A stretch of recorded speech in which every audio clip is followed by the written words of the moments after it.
Tonight on The Tactical Catholic, we're talking missions with special guest James Sowder. What's it like to be a missionary? What do missionaries do? How old do you need to be to do missions work? What's the best character on My Little Pony Friendship is Magic?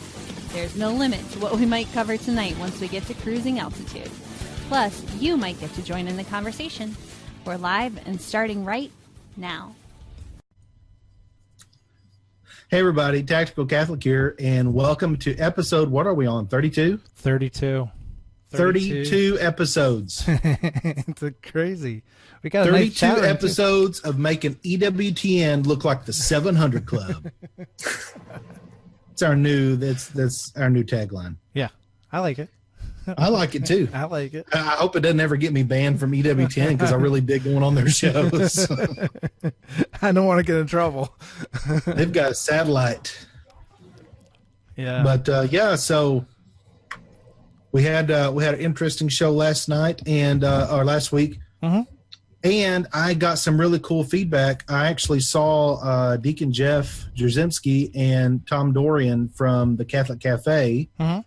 And saw them yesterday actually at lunch, and Tom was telling me how much fun they had on the show. Great. So I promised that we would get them back on the show soon. So we'll be, if you like listening to the Catholic Cafe, stop listening to them long enough, come back over here, yes, and see, we'll have them on our show as well. Mm-hmm.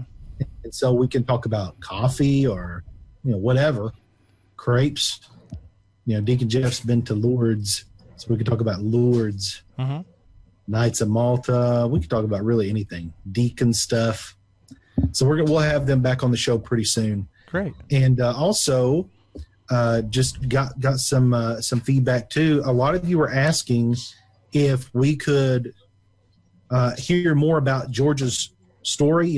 How he became Catholic, and so we've asked George Boggs if he would have time in the near future as well.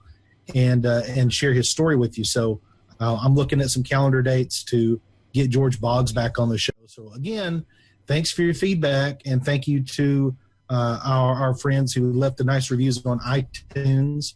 Hopefully more of you will leave reviews on iTunes, or Stitcher, or the website, or the blog, or I don't know where all we show up now. We're YouTube. Really all over the internet. Everything. Just pick one. Well, pick one and leave reviews. Yeah, and the last thing, and I'll let you guys get to the show, make sure if anyone's on a smartphone and they're having problems getting into the chat room, go underneath the video because you probably can't play the video on your smartphone, but underneath there's links to the Google Store and also iTunes. Download those apps, and then you'll be able to watch and chat with us on a smartphone. So we just have new apps. Do you have the apps for the Windows phone? No, we could get that. Next thing. How about I develop those? I'll develop the Windows Phone apps just for the cool kids that have the Windows phones. We can do that. The elite kids, the people that have Windows 10 on their phones, beat that with your Siri, Google voice thing. So anyway, I'm not going to talk any more about my phone. I'm not even going to mention the basketball game. Don't even dare. Don't you dare. I don't even want to I'm not going to say anything about Golden State Warriors. Yeah. Mention it. Yeah. But I will say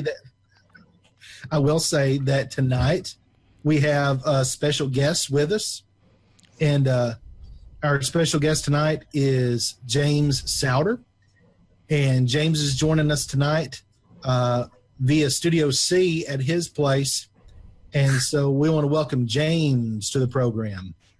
James, hey, hello. How are you? I'm good. How are you? I'm good. I'm just drinking water. Just drinking water out of my special jar. Yeah, man. I'm just busy banning all of my brothers from the bonus room. Yeah, I'm sure that took a little bit of work. So I brought James on, everybody, because James is a college student, and he recently had an experience with some foreign missions.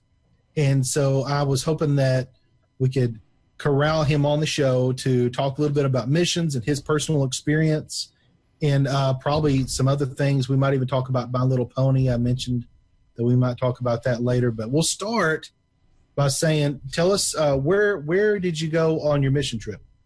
Yeah, well, May 25th through June 1st, I was in Costa Rica in the Monteverde Cloud Forest in a really, really tiny town called Grana de Oro. It's about 1,000 people, maybe, if we're lucky. But we were ministering to the indigenous reserve for the Quebecer people in Costa Rica.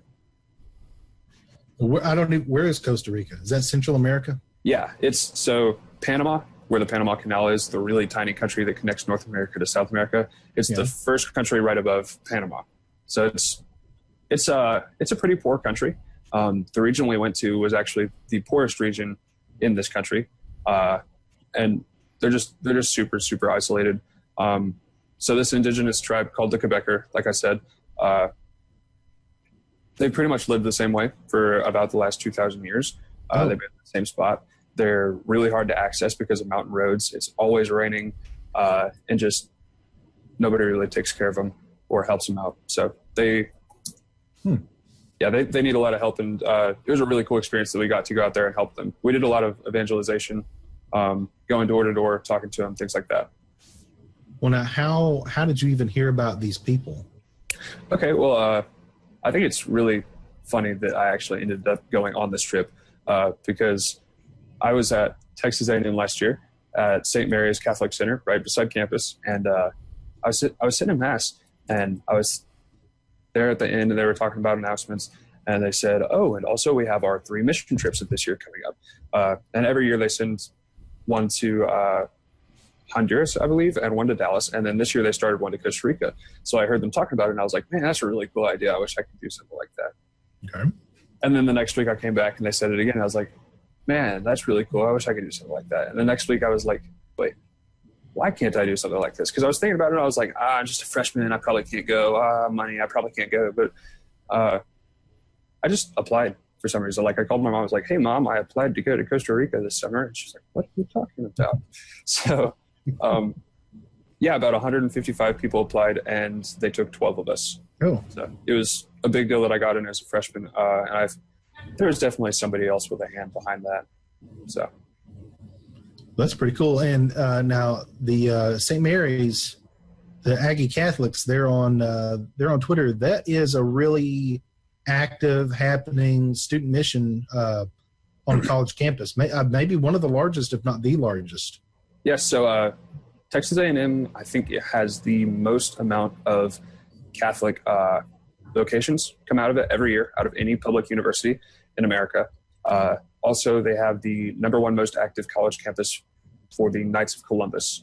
I know. Nice. But there's always something going on at St. Mary's. I went to, so during Lent, they did a series called Jesus is Lord. And every Monday night they would have, there was a little bit of praise and worship stuff, but a lot of it was like a theology talk by Marcel Lejeune. You may have heard of him. He works at St. Mary's. He's very active on Twitter as well. So, yep. Yeah, there's a lot of really good stuff going on at St. Mary's. It's a great place. Very cool. And so you got hooked up to go on this mission tour down to Costa Rica. Now, for those of us who have never been to Costa Rica, what's the geography like? I mean, are we talking about hills or what? Mountains and rain. That's mountains and rain. Yeah, a lot so the mountains were really, really tall, and well, this is in the region that I was in. I was not near a coast or anything. I was very much landlocked in kind of southeastern central Costa Rica. Okay. And yeah, the mountains were giant. There were valleys everywhere. It was very, very dense jungle. And then, so we went in the middle of the rainy season. That being said, it only rained 2 or 3 days that we were there. We got really lucky on that part, but we were supposed to go on a couple of more paths than we did, but accessibility to roads is usually very, very limited because everything is dirt. Everything is a dirt road, and it's up very steep mountain inclines, and whenever you can't walk or drive anywhere, then you can't go. So. Wow. Now, I'm curious about the place now. So what what kind of conditions were the people living in? Because you said they were very poor, but I know that, it's hard for Americans to figure out. Sometimes we think poor means you don't have 200 cable channels, you only have 100 cable channels. So Right. what was their situation? Okay, so the Quebecer, actually, they live in huts made out of bamboo walls, just very, very thin bamboo slits going up and down pretty much the entire way around the house. Mhm. And then the tops of these huts are made with palm leaves. Okay. And it's all dried out, so it's all brown. And they cook inside of there. There's no ventilation or anything, so they have a lot of problems with like respiratory diseases. It really makes an issue for them. So there's actually a group that was there last week with St. Bryce Missions working on ventilation systems for some of their homes for them. But yeah, they live in huts. Pretty much they end up walking several hours, if not days, to wherever they need to go. Turrialba is the big city near Granada Oro, which walking from Granada Oro to Turrialba would be like a 1 or 2 day walk, I believe. And there are people who walk a whole day to get to Granada Oro, so they can walk the whole next day to go to Turrialba. So, and Granada Oro is where St. Bryce Missions has its base at. Well, Okay. It's evangelization base. So people will walk for a day, come to Granada Oro, stay at a hostel on the base site for St. Bryce Missions, and then walk to Turrialba the next day or wherever they may be going. For example, we were in charge of power washing and painting the entire hostel for them, which was a much larger task than you may think. But there was a family staying there on one of the days that we were working on it, and there was a guy eating a popsicle that he bought for 25 colones, which is the equivalent of 5 cents in America. And he was wearing 2 Converse, which you may know have absolutely no like cushion or anything in them. He was wearing 2 different Converse. One of them was way too small for his foot, and the other one was so small for his foot that he was stepping on the back heel just so that it would be on his foot. And I actually had the privilege to give him a pair of my running shoes because he's walking for days and days, walking up mountains. Like, some of these paths are really treacherous. It's amazing that pregnant women walk on these paths to try and get to a hospital or try to go get food and groceries, because most of the time the women are the ones in charge of getting food. It's really sad to see people living in that kind of immense poverty, and it's really a culture shock to imagine that kind of living compared to your life back home, especially. But there was such hope in everything that we saw there, because when we got there, it was easy to notice the poverty, but it was even easier to notice like the joy that these people radiated despite their captivity, almost in isolation, in sickness, in poverty. They were very independent in their joy, despite the conditions that they were given. Whereas like here, it's you forgot to buy ketchup at Kroger, so you're ticked off the whole rest of the day because you had to drive 5 more minutes. Right. It puts things in perspective. Yeah, I would imagine that it would. What about the other towns where these people were walking? Were they, night and day difference, or only slightly more improved, or?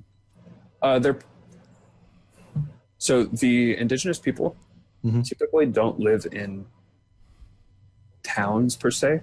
They may have a small village, which even in that is very, very rural. So most of the time we would say like we were going to a village to kind of go door to door. We talked to a lot of people about, we had different series going on Tuesday, Wednesday, and Thursday night. We showed the Father Robert Barron Catholicism series. Cool. They're in one of the chapels that they had built in Granada Oro. And so we'd go up to the door and tell them about the Catholicism series, ask them how they were doing, if there was anything we could pray for them for. And then we'd stand there and pray for them. And we gave them some rosaries and pamphlets, things like that. But the villages that they were in were more so like very rural areas, and their neighbors would be a couple 100 yards the other way or an acre or 2 the other way. But Turrialba is like an actual city.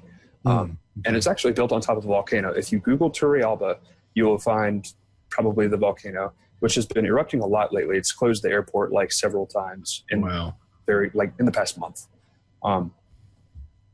But Turrialba is where the hospital is located, and it's the only hospital anywhere accessible to the reserve.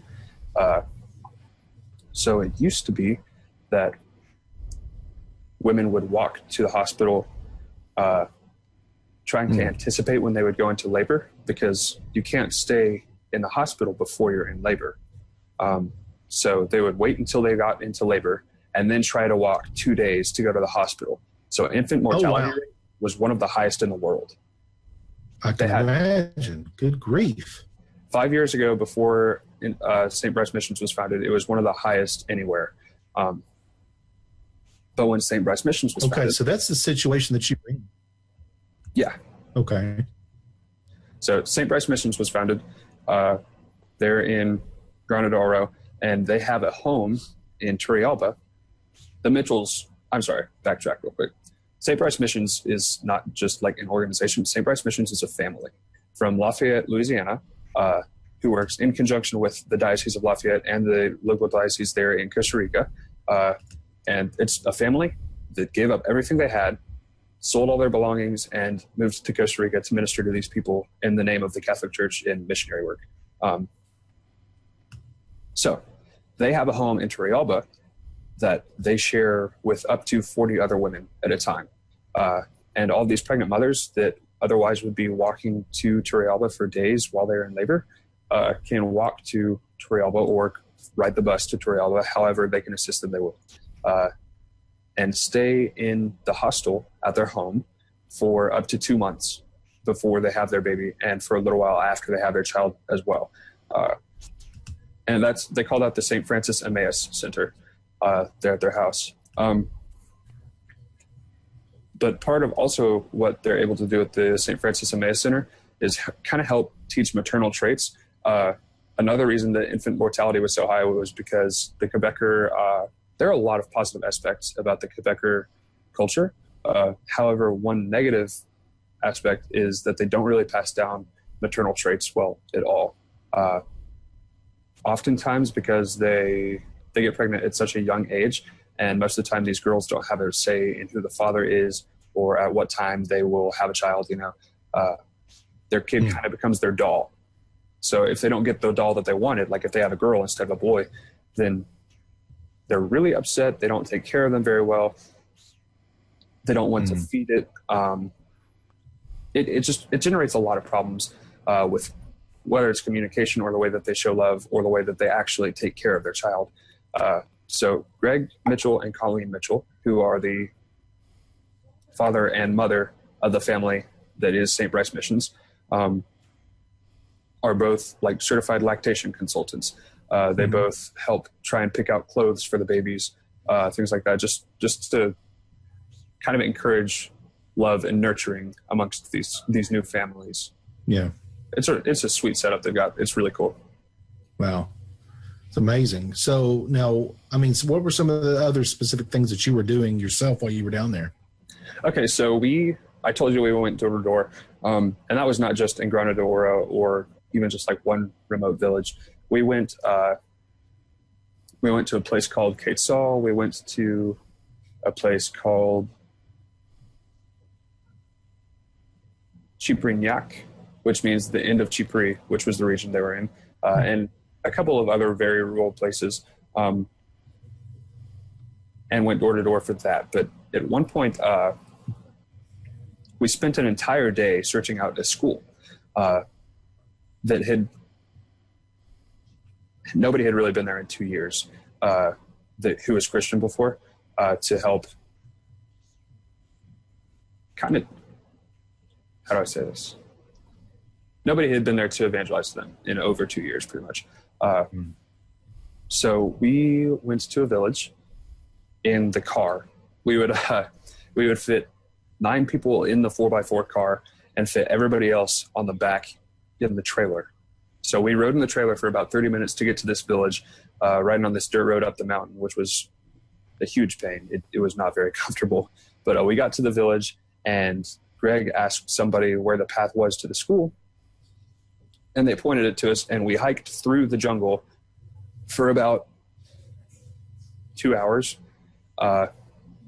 finally we got to the school. It was a really, really treacherous path this entire way. Like we were climbing over rocks, climbing over giant obstacles.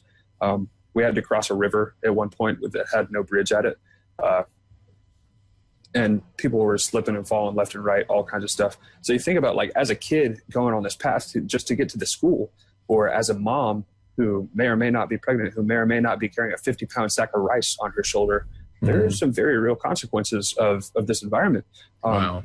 So we hiked for about 2 hours to get to the school. Finally, we made it, and there were, I believe, 8 students at this school. And the teacher was actually from Panama. He was a really nice guy. And all of these kids, all of them were indigenous. They were all Quebecer. And part of the agreement to set up the school there was that they would teach a Quebecer language and culture class, as well as the mandatory, like, Spanish, things like that. Fun fact about the Quebecer, I believe that as of 2007, 75% of the Quebecer population did not speak Spanish. They spoke their native tongue, which is, in fact, a very, very rare trait amongst indigenous populations of all countries now. They're one of the very few that still speaks their native tongue. So when we got to the school, they gave us a lesson in Quebecer. They taught us, like, the alphabet, taught us simple phrases like, how do you say your name? My name is, hello, goodbye, things like that, which was really, really cool to be able to kind of learn some of them instead of like feeding them information. And then after that, all the kids came in and we sang songs with them, just like cheesy, kind of like VBS songs almost, you know? Okay. Very happy, just like alabare, clapping and dancing kind of stuff. It was funny. And then afterwards, we, like, went up there and tried to talk to them, and they were all really shy. Fun fact, fist bumps are a love language of the world. Really? It's universal language, man. Everybody knows how to fist bump. We went to... So you offered the fist bump, and they immediately knew what that was? All of them, yeah. Wow. We went to 2 or 3 different schools, and the first kid I tried it on was, like, a kindergartner, and I just stuck my fist out, and he got so happy all of a sudden. He just goes... At that point, I knew it. Fist bumps was... It's an international language. Yeah, the Dalai Lama came to Memphis, and he was fist bumping, but that was, like, because we had the swine flu or something. That was a few years ago, but I remember the Dalai Lama was fist bumping some people. That's funny. So yeah, I mean, we had a couple people who were very, very fluent in Spanish. My Spanish is rather lacking, which makes for an interesting point down the road. But we had a couple people who were very, very good at Spanish, whether because they were born in Mexico or grew up in a Spanish-speaking household, you know. So they gave some testimonies on, like, who Jesus is, who Christ is, and how he has impacted their lives. Just something very, very simple that they would understand. And then after that, we had to say goodbye and hike the 2 hours back to this tiny village so we could get in the car and drive 30 minutes back, all before lunch. Wow. It was interesting. Yeah. So that was a very memorable day, but it was probably the most typical, like, for what we were doing, like the best way to sum up everything. So we did things like that 2 or 3 different days. We were also given a task of teaching these people how to use a computer, because the government of Costa Rica built them this really cool building in Gran Oro. Like, all the walls were just made out of tiny strips of wood. So it's like the entire building was made up out of window shutter blinds. You know what I'm talking about? Okay. So it's like you can see through the blinds. Yeah. It's just they didn't need air conditioning because it was the rainy season. And yeah, that's pretty much it. They didn't need air conditioning, so it wasn't wasting any money. And it let in natural light, so they didn't have to have light in the building, which was pretty cool. But they didn't know what to do with this building at all. They were just like, hey, we built you guys a building. Congratulations. And they're like, we have nothing to do with this building. So the government decided to throw more money at it and said, hey, here are 30 free HP all-in-one computers. And they were like, well, we're an indigenous people who's been in isolation for 2,000 years. We don't know how to use these computers. Yeah. And they didn't send anybody to teach them how to use them. They just sent the computers in boxes and Yep. good luck. Yeah. Oh, man. Yeah. And they can't read the instruction manual because it's in Spanish. Yeah, yeah. So we were given the task of trying to help some of them learn how to use the computer, which actually was fairly successful. After we finally got the Wi-Fi set up, all of that kind of stuff, which was really a lot more difficult in a foreign language, just so you know. I can imagine, yeah. Wow. Yeah, I would have been cheating by doing the whole thing in English and then changing the language setting. Yeah. That's what I want. But if you do that, it's certainly faster, but you wouldn't be teaching anybody anything. So Right. Yeah. So yeah, that was pretty cool. We did have a little bit of free time every day. So we'd wake up in the morning coffee was at 6:30 every morning. And then holy hour was at 7. At 8 o'clock, we would have breakfast. And then after that is when we would go out and do our mission work. Yep. So we'd come back for lunch at 1 or 2, eat. And then after that, like we had some chores that we did to keep up with the mission. So we didn't put it all on Colleen and Susanna, who cooked for us all week. And then after that, we had probably like 1 or 2 hours of free time most of the time before we went to the Catholicism series videos. And right next to the mission was the local soccer field, like for the town. And we went out there 2 or 3 different times and played. And that was easily like one of the most awesome things I've ever done, was play soccer with a bunch of Costa Rican kids who were just kicking your butt. Oh yeah. And they're like 10 years younger than you, just smoking you. Awesome. Did they taunt you? Only a few of them. Okay. Nah, I think they were very grateful to have a bunch of white kids to pick on. Yeah. Yeah. No, but That's probably no. So I was talking about my Spanish is rather lacking, right? One of the things that became very apparent when we were there is that language barriers are significant, but not overcomable, especially whenever you're filled with the love of Christ and whenever you have a mission to do, right? Mm-hmm. So the fist bumps sure came in clutch for that reason. But soccer was the other thing, and I'm actually about to post an article to my blog about this. Soccer was another tool that really helped me, at least, overcome the language barrier in Costa Rica with some of these local children. Just because you introduce yourself to them, and you're strangers, and you're from a different place, and you don't understand what's going on really, and then you start playing this game, right? And all of a sudden, you just went from weirdo missionaries and some local like studs at soccer into a family who's cooperating as a unit, who's working as a team. Like you just turn in from this pack of loners into a sweaty, fast-paced community. All of a sudden, it's the coolest thing ever. And your Spanish comes out a little bit better when you're yelling it at the top of your lungs. It's whatever. But yeah, soccer was really cool. I met some really good kids there. Davies and Justin. I'll never forget them.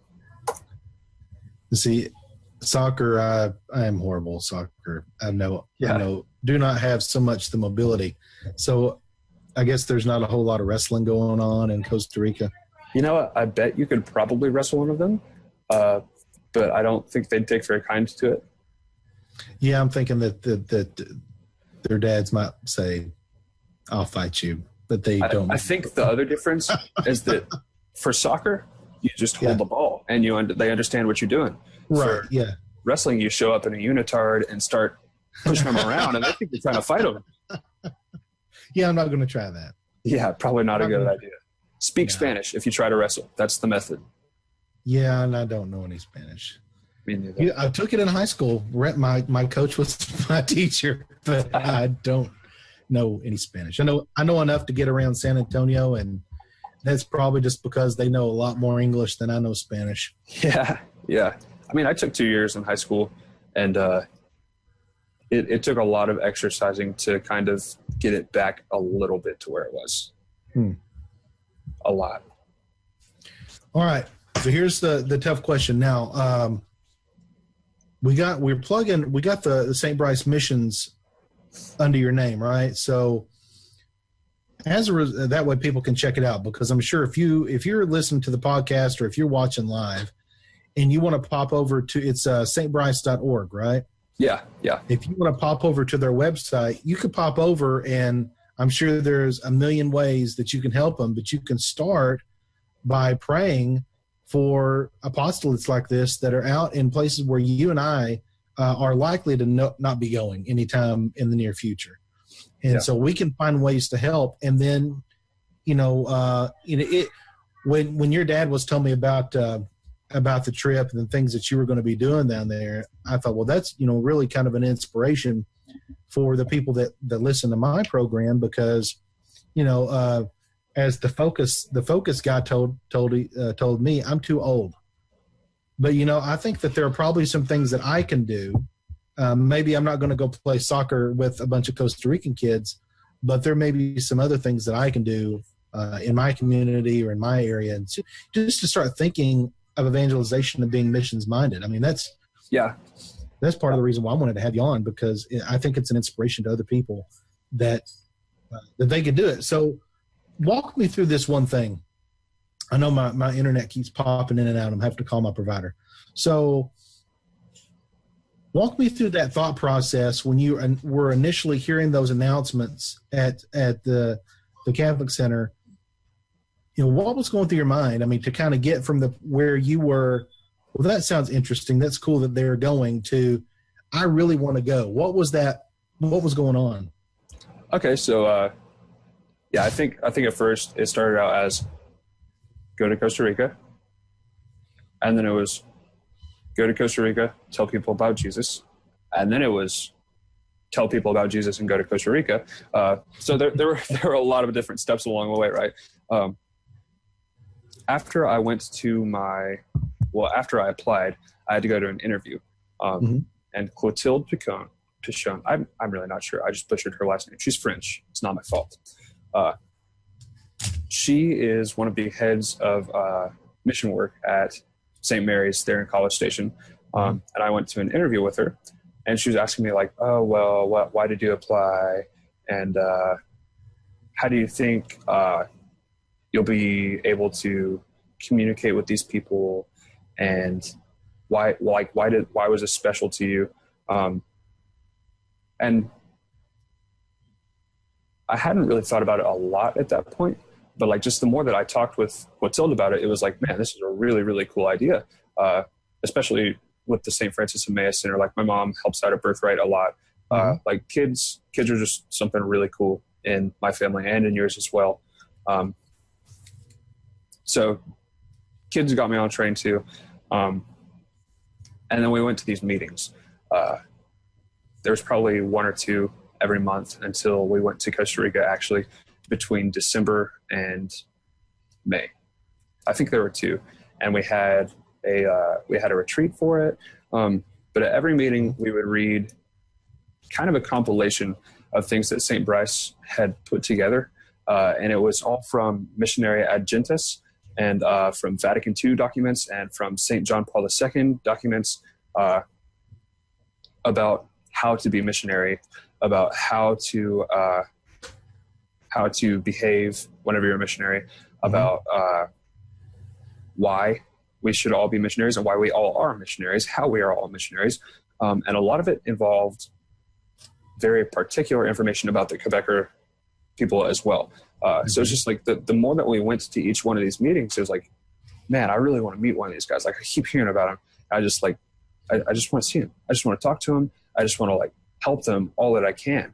And it was really funny because before I even got there, it was like, I didn't have to see them to be like, man, this is my brother and my sister in Christ. It was like, this is a person, and I am here for a very specific reason, and that specific reason is them. So that was super cool. But I think what really made it important and what really made it special was the fact that it was all through the direct leadership of the Catholic Church and through all of the particulars that the Catholic Church has to offer on missionary work, things like that. Whenever we talk about obedience or about authority, it's very easy to associate those with a negative connotation, right? Especially in the society we live in today. It's like, stick it to the man. But missionary work is very much about servitude. And whether that's to the people that you're ministering to or whether that's to the authority of the church, it's very important that you follow those guidelines. And they were very, very, very well followed in this instance, which was a really cool thing to witness because I had never really seen that before. In fact, St. Bryce Missions is so on par with Catholic teaching that they were all just offered by the Vatican to be flown out to the Vatican and present the Our Father in the native language of Quebecer to Pope Francis. Sweet. Yeah, that's how proud the Vatican is of what they're doing, because it's exactly what they want to be doing. Okay, Matthew 28, at the end of Matthew 28, and it says, "Go therefore and make disciples of all nations, baptizing in the name of the Father, Son, and Holy Spirit." That is exactly what they're doing in that literal command. So yeah, not only am I proud of them, our Holy Father is proud of them as well. That is cool. Well, Yeah. because that's interesting too, because now, my background, I came from a Southern Baptist tradition, and we had mission organizations too, and they had guidelines that they had to follow. Yeah. What were some of the expectations that, the kind of that authority, that obedience that they were asking y'all to adhere to? Okay, so I'll give you an example. The Quebecer people, there's usually been one or two priests in the diocese that minister to the entire reserve, right? This reserve is thousands of miles in diameter. And for about 30 years, there were two priests that ministered to this reserve in the name of evangelization and in missionary work. So to kind of sway them, to convince these people of Catholicism, they decided that the best way to convince them was to become like them. And the Quebecer have a practice involving shamans, where shamans are in charge of placing curses and removing curses. Shamans are in charge of reading energy levels, things like that. So these two priests had actually been talking to the shamans about the people, right? And essentially the people were coming to the priests as shamans. The priests were they had learned the tricks from the shamans of how to read energy levels with spoons. Things like that. It was really, really sketchy stuff. So there's that. Obviously that's not in line with the Catholic Church, right? Voodoo is probably never the answer. Neither is scamming people out of their money whenever they have no money. But what was really emphasized about being in line with the Catholic Church was sacramental presence, right? So it was very important that we went to Mass whenever we could.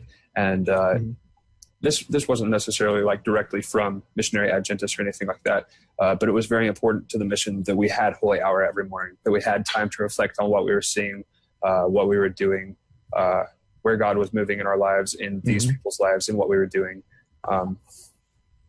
And it was also very important that in evangelization, in talking to these people, we talked about the sacraments, because so many people want to evangelize to people, right? Everybody wants to be a missionary, but so many people want to do so in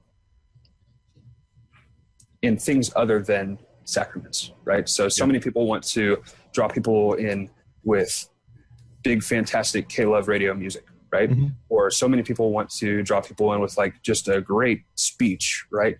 When in fact, whatever you entice people to the faith with is what is going to be their faith, if they come to the faith because of really cool music, it's their faith is going to be nothing but really cool music. And when that really cool music is gone, then what do they have left? So rooting everything that we did in the sacraments and being a sacramental witness to these people ensures a lasting devotion to Catholicism if and when they convert, because this is just planting seeds. You know, I will probably never see the fruits of my labor ever, and not in this lifetime, because St. Bryce Missions is a century away from a full conversion of a people.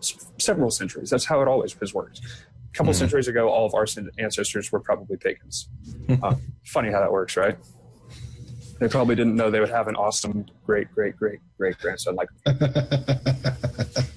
But yeah, so rooting everything in the sacraments is probably the biggest part on church authority and in church teaching, and is really what essentially brought me to enjoying my time in Costa Rica so much more, and anticipating it all the more before I went. Very cool. Now, I have to ask a question, because what you said sparked something in my brain. So where did you hear that phrase, whatever you bring them in with is what their faith is going to become? I believe that was my father. Very good. And I'll tell you why it's very good. Your father and I see a lot alike. I was teaching that almost 20 years ago when all my friends were trying to do these killer youth programs, and they were a blast, I got to admit, but they were building their youth ministries on basically fun and games. It's, well, so there's nothing wrong with fun and games, but if you're not balancing out and giving the kids something, some kind of an anchor, then fun and games is all they're going to come for. And then when you don't do fun and games, they're going to want to leave. But I think it sounds like that. Here's what I'm getting from what you're saying. You went to this place, a land that you were a complete foreigner. You didn't look like them. You didn't talk like them. You didn't act like them. Probably weren't dressed like them. But you were there and you were demonstrating genuine compassion, genuine love, not because of some, ulterior motive. You weren't trying to build a name for yourself. You were there to just give of yourself to help somebody. Yeah. And in doing so, you were able to draw near to people for who they are and not for what they could get for you, right?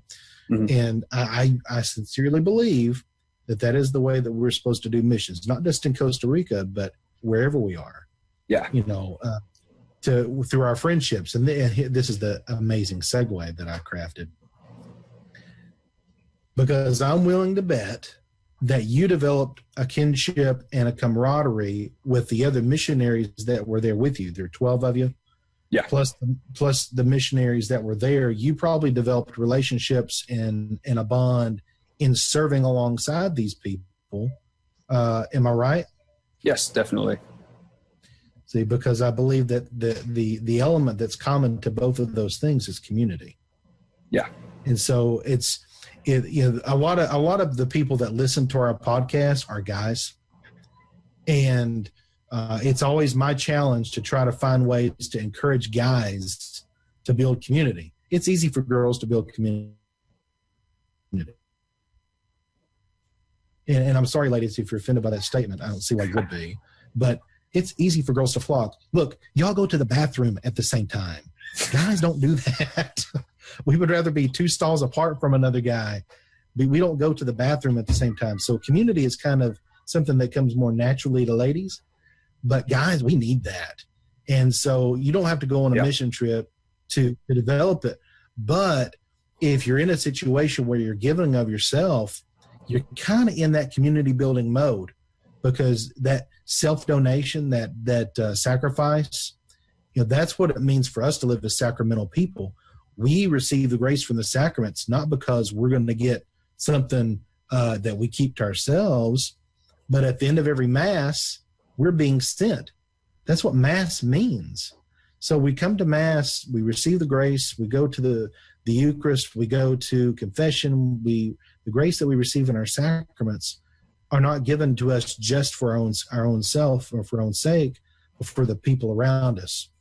And so, my challenge for the week, which is really the challenge for the lifetime, guys, is to find a way to start building some community in your own life.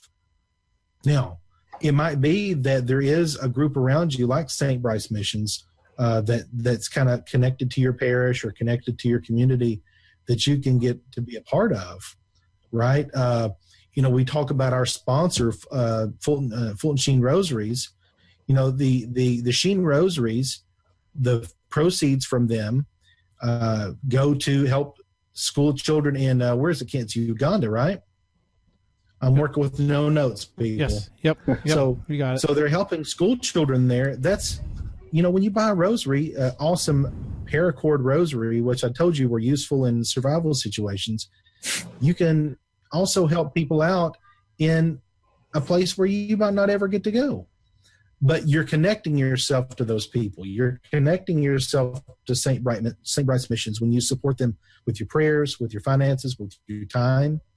And when you have a Bible study on campus, if you're a college student, or you join a group like the Knights of Columbus on your school's campus or in your parish, wherever you find yourself, you can build some community.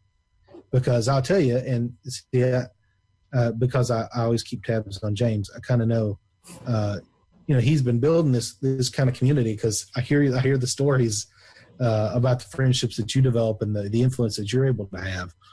But that community is a cool thing, and that's what's going to sustain you guys when if God calls you to the married vocation, or if God calls you to religious life, or even if he calls you to be celibate apart from a religious vocation.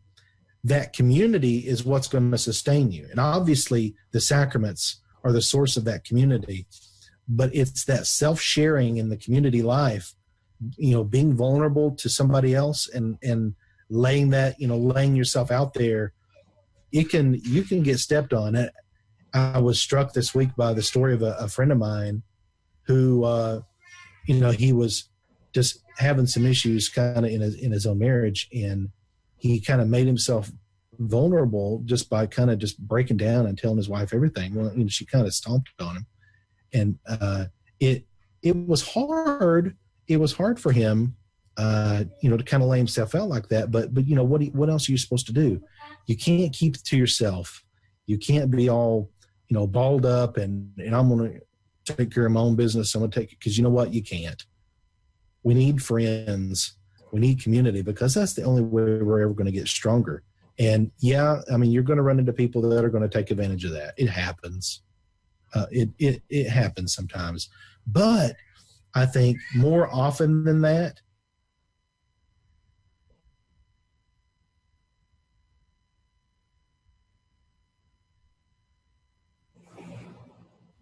I think I disappeared. I think so. Wow. Yeah. So I'm back now. And what I was trying to say there at the end was that you, more often than getting hurt and being vulnerable, I think that you can actually be helped more often than that. And so it's worth the risk to take it. And so you're a college student in an opportunity where you're getting to meet all kinds of people from all walks of life. And let's see, you're not going to be at A&M in the fall. You're actually going to a different school this year, right? You are right. I will be at the University of Tennessee at Chattanooga next year, largely because of these same things we've been talking about. I was in an organization at A&M that was really hindering upon forming a community with people, and in doing so, really affected the way that I was allowed to share the love of Christ with other people. So I'm really excited about the opportunities I have at UT Chat to form community, whether that's through organizations. I'm looking at getting involved in Young Life next year as a Catholic presence in a non-denominational organization, which still, by the way, it does a very good job of presenting Christ crucified to the world. Or whether that's in intramural sports or just whatever I do. I think this is what we were talking about the night before we left for Costa Rica, and the just preparing for the culture shock that it would be to re-enter into United States society, right? Because that is a big difference. And the things we talked about were in community, pray for missionaries, and whether that's stateside or foreign as well, pray with people, is the other thing that we were very strongly encouraged to do, because so often it's so easy to say, oh, well, I'll pray for you. And they don't know if you're actually going to pray for them. They don't know if like that was just another empty promise or not. Right. So one of the things that we were very strongly encouraged to do, and which I am very fond of, is just saying, hey man, would you like to take a second and pray with me? It's community is a big deal, especially to the missionary life. Good, because like I said, I think missionaries see it, because think about you're especially a couple or married couple goes down there and they're living, they got nobody but themselves. They have to start building community. And here, we're connected by Twitter, Facebook, internet, chat rooms, and everything. We are seeing people all over the place, but we can still be some of the loneliest, most isolated people on the planet. Yeah. Because we're not building community. So we have to do it. And I think missions is a great way to make us think about stuff like that. I agree. Cool. I'm glad that you agree with me. It's wise. It's a mark of wisdom. I guess I've never beat you in an argument yet. Well, it's because I usually will just give in and agree with whoever I'm arguing with, unless you're like a rank heretic or something. So, all right. So let's see. Now we're going to make sure that our listeners have an opportunity. If they want to catch you on the internet, you have a blog, right? You want to tell everybody the name of your blog? It's sacramentalwitness.wordpress.com. So sacramentalwitness.wordpress.com. Should I type that in the chat?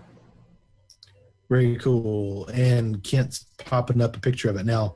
I think you can pop it up there, and then people can come by and they can check it out. We'll put it in the show notes as well. But again, using that great interwebs to connect to people and learn about what's going on in their life, share what's going on in your life. And that's one of the ways that we get to know each other. Yeah. Let's close with a word of prayer. And we're going to close tonight with a Hail Mary that we can all pray together. And then I'm going to kick you off the internet. Let's pray. Sounds good. In the name of the Father, and the Son, and the Holy Spirit. Amen. Hail Mary, full of grace. The Lord is with thee. Blessed art thou among women, and blessed is the fruit of thy womb, Jesus. Holy Mary, Mother of God, pray for us sinners, now and at the hour of our death. Amen. In the Father, and the Son, and the Holy Spirit. Amen. Good night, everybody, and God bless. Thanks, Andy. Good night. Thank you for joining us on the Tactical Catholic Podcast, a presentation of the Fiat Ministry Network. Visit us on the web at www.fiatministrynetwork.tv. Good night, and God bless.